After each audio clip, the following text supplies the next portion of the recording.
Welcome to McPlum, simple solutions served daily. You start by getting the essentials in place. Update your switch, install an NFC app on your phone, or prepare a USB NFC reader, and have NTAG 215 cards ready. Open the copying app and load the Amiibo file you want to write, because you need the correct dump before touching a tag. Hold the tag steady, place it over the reader or over the right Joy-Con NFC spot, and initiate the write. This set of first actions prevents wasted tags and speeds up the rest of the process. Once done with the setup, choose the exact Amiibo file and pick the correct write option in your app. Some tools require authentication or a key. Make sure the tag sits flat and centered on the reader or Joy-Con NFC area. Movement interrupts the transfer.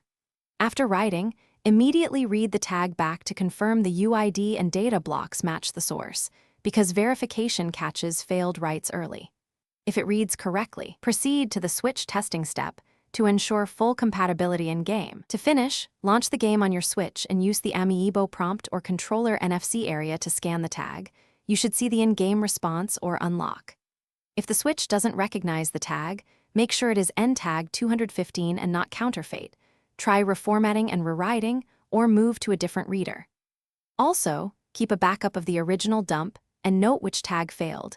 This makes recovery simple and helps identify whether the issue is hardware, tag compatibility, or a software write error. Thanks for watching. Stay juicy and subscribe.